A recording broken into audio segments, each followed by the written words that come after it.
is Rocky Marciano. When I held the heavyweight title, they called me the Brockton Blockbuster. You'll find out why.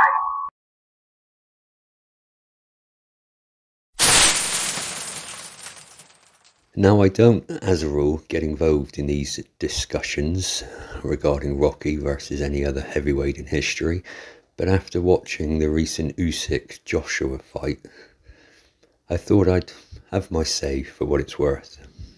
I feel these comparisons demean both Rocky and pretty much every heavy champ in history. Why? Well, here's my humble reason. Look, the current heavy king should be regarded as the pinnacle of the sport, for all time. Wait, now I'm not saying that Fury or Usyk is the GOAT. No, what I'm saying is that as the sport evolves, as its competitors evolve through training technology, weights, cardio, through science, diet and nutrition and, let's face it, chemical stimulation, the champions of each era are, or at least should be, at the peak athletes of the sport's history. From Frazier, you could extend that to Holmes, down through history, little stock was given to weight training, for instance. It was felt it would make you muscle-bound and detract from your flexibility. Marciano, my guy, rarely used weights, even though he gave his name, along with Charlie Goldman, to the Book of Boxing and Bodybuilding back in 1957. He stopped lifting weights in his early days when he was advised it was no good for boxing. But a fighter's involvement with the steel and the ability to pack on muscle and power all changed with Michael Spinks in 1985. Now Spinks, a natural light heavy, packed on 24 pounds to face Larry Holmes and halt his progress to matching Marciano's record. From there, everything changed, exemplified by Evander Holyfield, who was the epitome of the modern explosion in training techniques. The 90s saw an influx of former middle and light heavy, not to mention cruiserweight fighters, and great ones at that, move into the heavy ranks, some achieving remarkable things. Michael Moorer, Roy Jones Jr. to name just two. And now we have Usyk. So what am I saying here?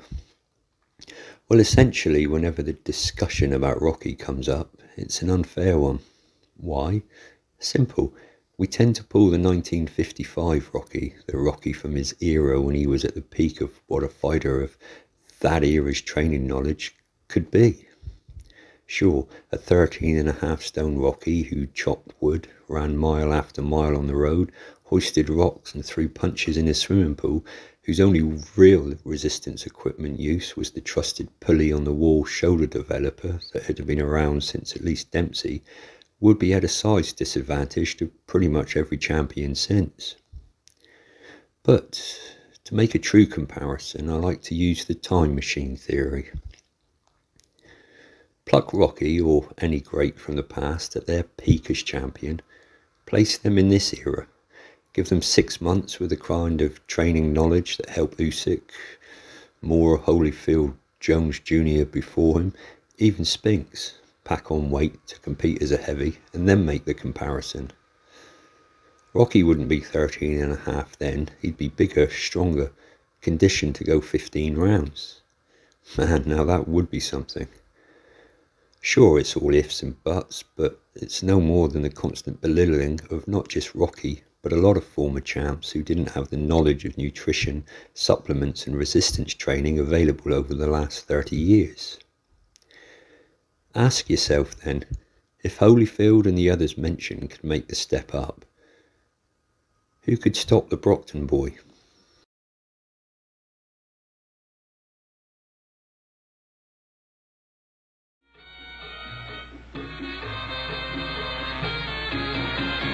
When the chips are down and the bell will ring, Rocky comes through and the birdies sing. His left and rights land on the chin, and a trip to dreamland is about to begin. When they look for a left, he gives them a right. With either hand, he packs dynamite. His mama's cooking up in Brockton town has made a champ that can't be kept down. Please subscribe, like, and ring the notification bell to learn more about the remarkable Rocky Marciano.